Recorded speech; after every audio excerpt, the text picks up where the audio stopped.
Et salut tout le monde, c'est le Geoffrey. Aujourd'hui, on se retrouve donc pour la dernière vidéo de ma série de révision sur les réactions de chimie organique. Donc aujourd'hui, on s'attaque à la réaction de Diels-Alder, qui est du coup en fait un cas particulier d'une réaction péricyclique. Donc en soi, rien de sensationnel, mais elle est suffisamment étudiée en classe prépa, et notamment elle fait un usage en fait suffisant du coup des orbitales pour qu'elle puisse mériter son chapitre à part entière. Donc déjà, la réaction de Diels-Alder, c'est une réaction qui va avoir lieu entre deux espèces. Une espèce d'IN, comme ceci, et un alcène. Et donc on appelle souvent le diénophile. Parce que, il aime les diènes, en gros. Et du coup, en fait, ces molécules-là vont réagir pour donner du coup un cycle. Selon une cycle d'addition 4 plus 2. Parce qu'ici, vous avez 2 atomes qui prennent part au cycle. Là, vous avez 4 atomes qui prennent part au cycle. Et donc, vous allez obtenir un produit qui ressemble à ça. Donc, comme nous, on aime bien le mécanisme avec des flèches, on va mettre ces flèches-là. Évidemment, puisque de base, on avait 3 doubles liaisons. Et qu'on crée 2 liaisons, il ne reste plus qu'une seule double liaison. Donc on voit qu'on a bien une conversion comme il faut. Il faut savoir que du coup la réaction de Diels-Alder elle est renversable. En fait, puisque la réaction est exothermique, du coup la réaction inverse, dans ce sens-là c'est exothermique, la réaction inverse elle sera endothermique.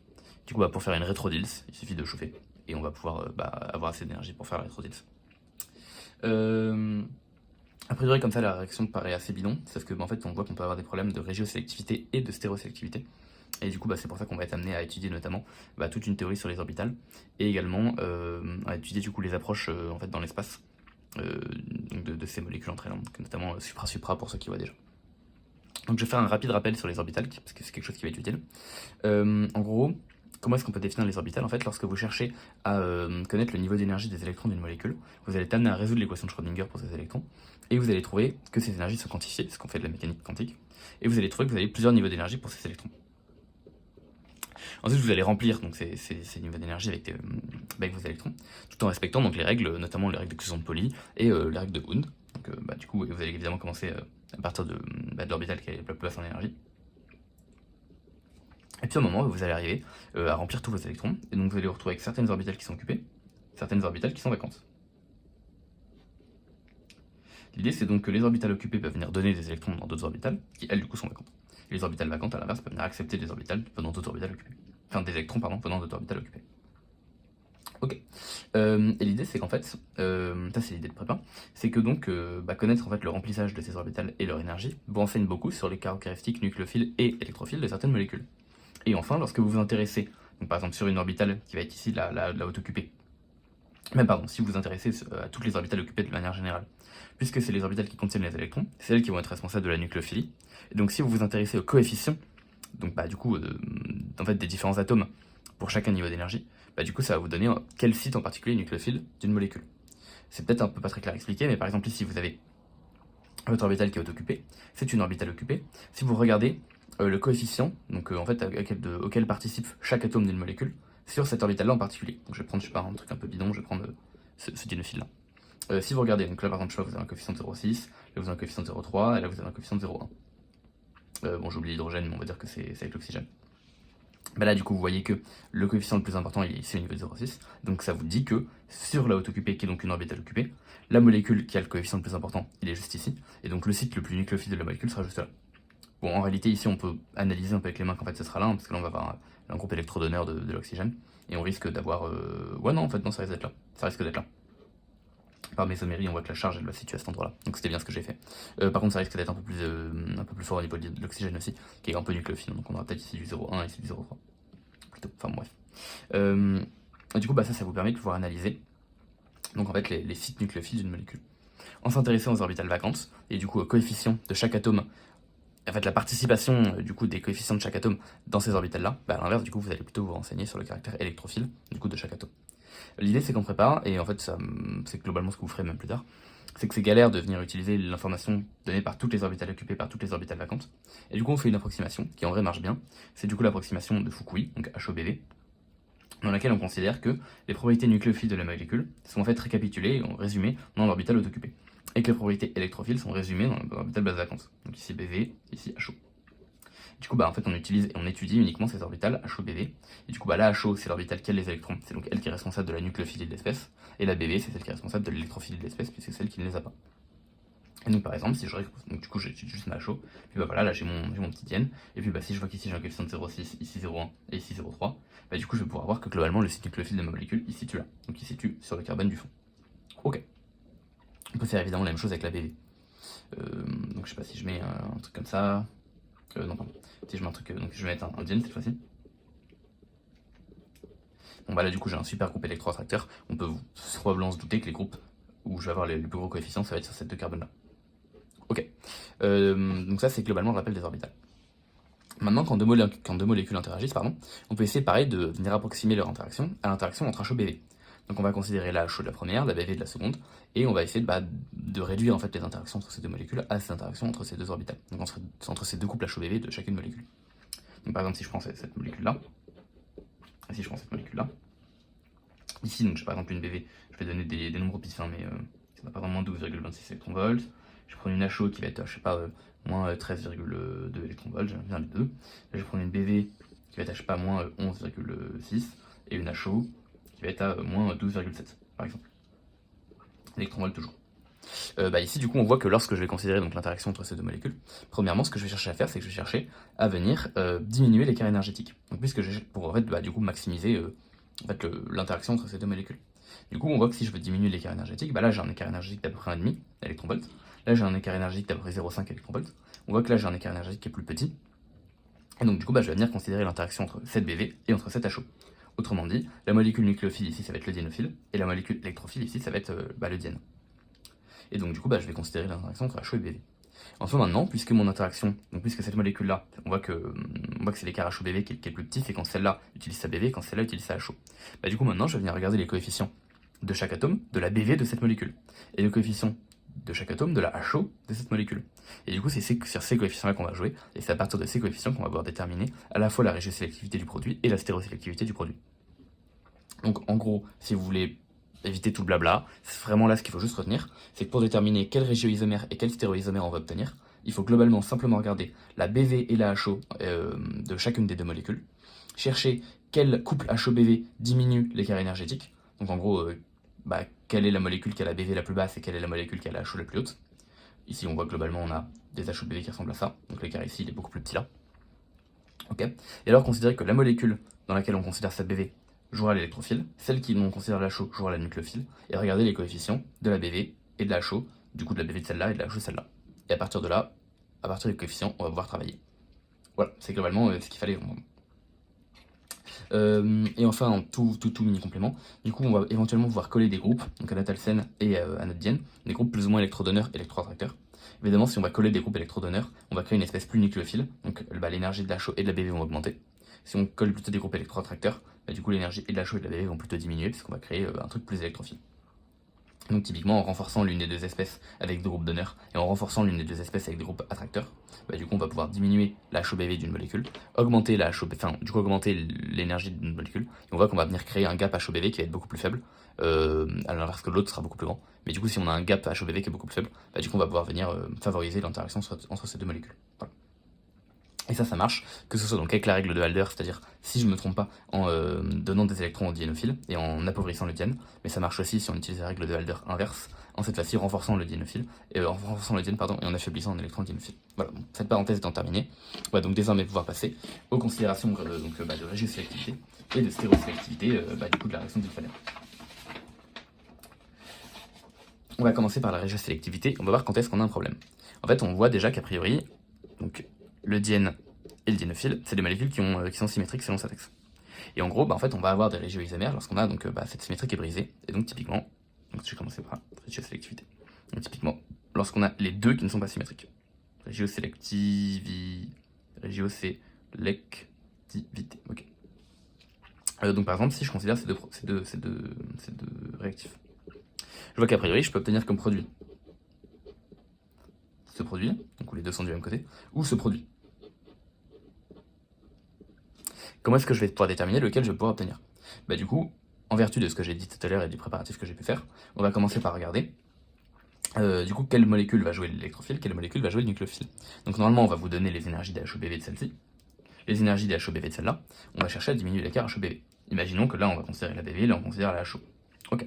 Ensuite maintenant on va regarder du coup les coefficients du coup en fait, des atomes de la BV de cette molécule et les coefficients des atomes de la chaux de cette molécule. Mais pas n'importe lesquels. Les lieux qui nous intéressent, je vais les marquer en rouge, hein, j'ai mon rouge sous la main, ça va être les lieux qui sont là et les lieux qui sont là. Je vais leur dessiner un tout petit peu mieux, peut-être pour qu'on voit un peu plus. Mais les endroits vraiment intéressants, hop, ce sont ces endroits-là et ces endroits-là. Et en gros, l'objectif, c'est quoi? C'est de maximiser le recouvrement. Une fois qu'on a diminué l'écart énergétique, on maximise le recouvrement. Et pour maximiser le recouvrement, il n'y a pas 50 milliards de possibilités. En fait, c'est de mettre le gros avec le gros et le petit avec le petit. Je vous laisse vous en convaincre, ça c'est des maths, au pire, croyez-moi sur parole. Donc on va mettre le gros avec le gros, le petit avec le petit. Donc imaginons que là j'ai un coefficient qui est plus gros ici, et que là j'ai un coefficient qui est plus gros là. A priori, on voit qu'en fait le mieux ça va être de faire arriver ces coefficients les uns sur les autres, et du coup qu'on va pouvoir obtenir le produit comme ceci. Hop. Ici c'est important de vraiment regarder les bons coefficients, donc qui sont aux extrémités des doubles liaisons, hop, et de faire matcher le gros avec le gros. Donc là le gros c'est lui, le gros c'est lui, je fais matcher les deux ensemble, les deux vont arriver à côté, puisque du coup c'est des réactions qu'on va considérer qu'ils vont se faire sous contrôle orbitalaire. On va faire arriver les deux à côté, les gros sont ensemble, du coup on voit que lui va se retrouver de l'autre côté, on obtient ce produit là. Ok. Ça c'est pour la régiosélectivité et c'est toujours la première étape. C'est seulement ensuite que va s'intéresser à la stérosélectivité. Ensuite, maintenant pour la stérosélectivité, on peut aussi avoir des problèmes. Les problèmes de stérosélectivité, vous les rencontrerez essentiellement quand vous avez les substitutions. Donc je notais d'ailleurs deux. Ça c'est un peu le plus compliqué. Ça répond de manière générale aux règles de Woodward-Hoffmann, que je rappelle ici. Woodward, je sais plus comment on écrit ça. Mais voilà, j'ai peur d'insulter Hoffmann. J'ai peut-être complètement déformé son nom, mais bon voilà, je vous laisse aller regarder ces règles-là si vous êtes un peu plus curieux. Ici on a 6 électrons, voilà, on a des petites règles. Mais du coup ça va apparaître essentiellement quand vous allez avoir donc, des substitutions ici en position terminale. Juste ici. Puisque du coup vos substitutions typiquement ici peuvent plus ou moins monter, plus ou moins descendre. Donc, par exemple, en fait on pourrait imaginer voilà, qui soit plutôt vers l'arrière, vers l'avant, enfin voilà. Et donc en fait on va regarder comment savoir quel stéréoisomère on va obtenir.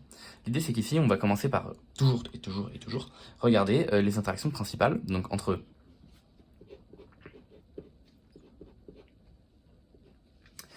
toujours ces atomes. Donc imaginons que là je considère toujours la BV de cette espèce et la H de cette espèce. Je vais commencer par regarder les interactions que j'ai sur ces 4 points rouges que j'ai dessinés. On va redire que là c'est le plus gros, là c'est le plus gros. Donc du coup ces interactions là vont se faire l'une avec l'autre. Donc le régioisomère que je vais obtenir sera celui-là.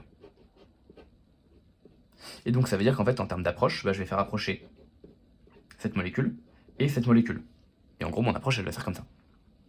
Maintenant ce qu'il faut regarder c'est les interactions secondaires. Et ensuite on va regarder si ces interactions secondaires sont favorables ou pas. Et en fonction on va plutôt obtenir un produit ou un autre produit. Les interactions secondaires qu'on va regarder, où est-ce qu'on les regarde? En fait on va les regarder à ce niveau-là. Essentiellement sur ces atomes-là. Donc pourquoi? Parce qu'en fait, bon, j'ai toujours très mal dessiné ces trucs, mais en gros cette approche-là, elle se fait de manière supra-supra. Donc avec une espèce à un endroit et l'espèce qui va approcher par en dessous. J'essaie de qu'on voit un peu sur la caméra, mais en gros c'est l'idée. Et donc du coup, ça veut dire qu'on va représenter un premier plan, on va représenter notre diane, et sur un plan en dessous, on va représenter notre alcène. L'idée c'est que donc, ce truc-là va approcher là, ce truc-là va approcher là, et du coup en fait on voit que globalement ce truc-là, il va plutôt approcher avec ici. Bon là évidemment je l'ai mis dans l'autre sens, mais si je le mets vers l'intérieur, elle va bien approcher que celui-là. Et du coup c'est pour ça que maintenant on va regarder les recouvrements, donc les recouvrements secondaires, entre ces sites-là et ces sites-là. Et c'est pour ça que c'est très important de regarder la régiosélectivité en premier, parce que ces sites-là, donc ces interactions, donc là par exemple ici ça va être l'interaction entre ce site ici, et l'interaction entre ces sites-là. Parce qu'évidemment là on n'a rien. Et l'idée ça va être de regarder si ces interactions sont favorables ou pas. Comment est-ce qu'on sait si elles sont favorables ou pas? Imaginons que là, on a quelque chose qui soit coloré, donc je sais pas, on a une phase négative, par exemple moins 0,6. Là on a une phase positive, 0,4. On sait qu'au moment d'interagir, les phases vont être comme il faut. C'est-à-dire qu'on aura les lobes blancs avec les lobes blancs, les lobes noirs avec les lobes noirs. Donc ici, bon, on peut imaginer comme on veut, mais en gros on voit que le négatif va interagir avec le positif. Donc là ça a bien marché. Maintenant ici il faut qu'on regarde. Si là j'ai également quelque chose de négatif, par exemple moins 0,2, et que là j'ai également quelque chose de positif, par exemple 0,3, on voit que si ces deux interactions sont en phase, ces deux interactions seront aussi en phase. Donc là on va avoir une interaction positive, on va avoir quelque chose de favorable qui va permettre de bien se lier.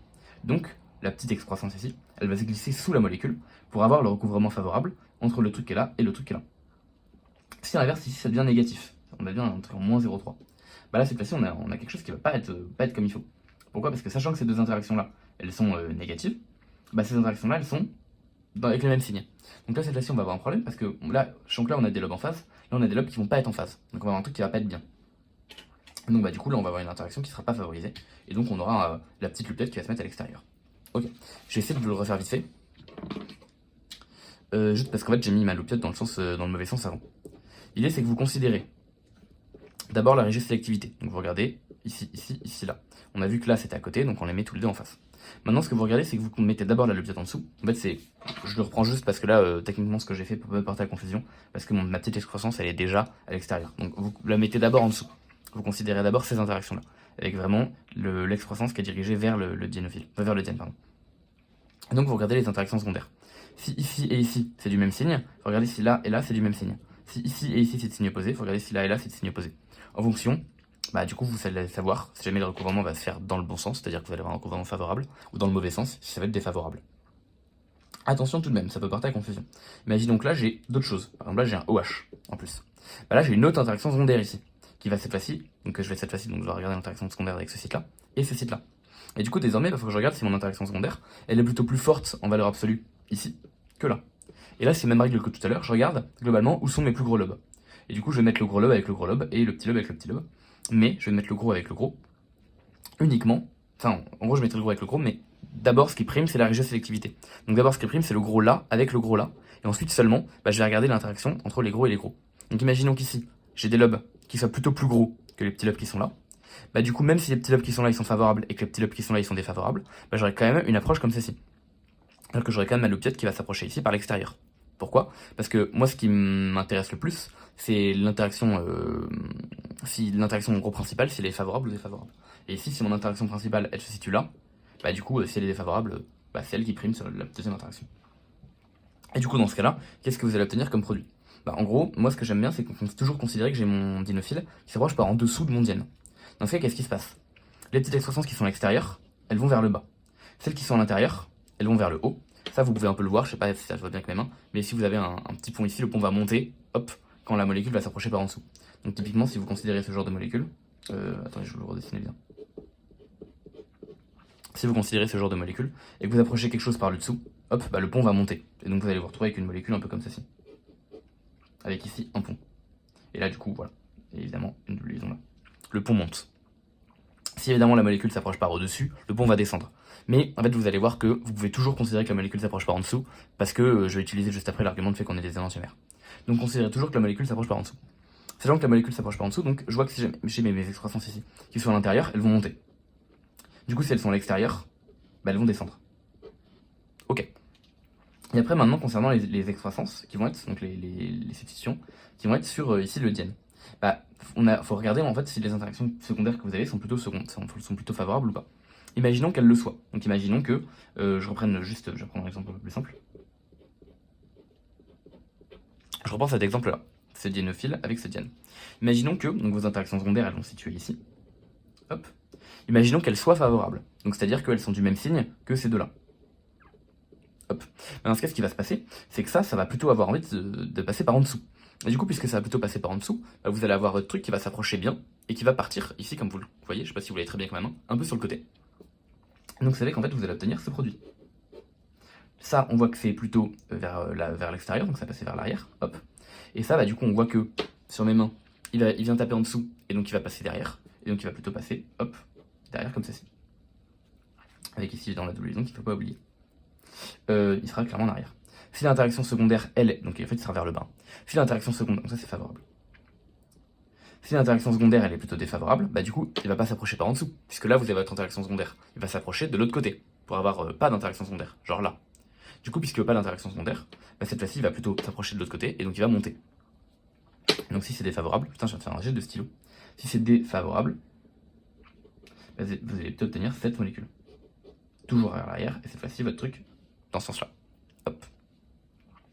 Et maintenant, la question c'est, ok, qu'est-ce qui se passe si mon truc il approche pas par en dessous mais par au-dessus? Bah du coup, en fait, ça c'est l'argument de l'énantiomère. Comme vous n'avez pas d'activité optique au début, vous n'aurez pas d'activité optique à la fin, pardon. Donc bah forcément, si vous obtenez une molécule, vous obtiendrez aussi son énantiomère. Et du coup, bah l'énantiomère est chiant à dessiner, mais en gros, imaginons que l'approche soit favorable. Vous allez obtenir, hop, ça c'est vers l'arrière, ça c'est vers l'arrière, ce produit. Et vous allez également obtenir ce produit et ce produit. Vous obtiendrez les deux énantiomères. Voilà, et du coup, avec ça, en fait, vous avez une méthode que je vais rapidement récapituler, qui vous permet de savoir non seulement quel régioisomère et quel énantiomère vous allez obtenir. Autrement dit, le produit que vous allez obtenir. Ok, donc si je récapitule vite fait. Donc je ne vais pas récapituler tout ce concernant les HOBV parce que c'est compliqué. Mais en soi, ce qu'il faut toujours commencer par faire, c'est donc regarder la HOBV de la première molécule, la HOBV de la deuxième molécule, et comparer ces écarts. Vous, ce que vous allez faire, c'est que vous allez faire interagir les HO et les BV qui sont tels que l'écart énergétique est le plus faible.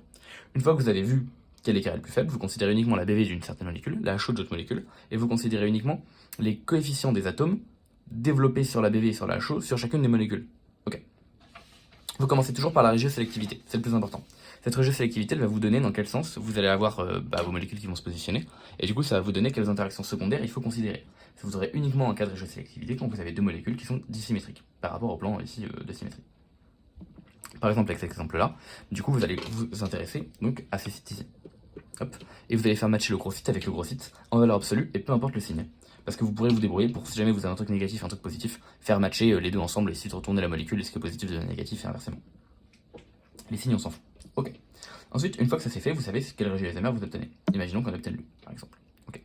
Ensuite, maintenant, une fois que c'est le cas, il faut regarder donc la stéréosélectivité. Vous savez quel régioisomère vous obtenez, et donc vous savez dans quel sens votre substituant va s'approcher. Vous considérez que votre substituant s'approche par le dessous, c'est-à-dire de manière favorable. Hop, comme ceci.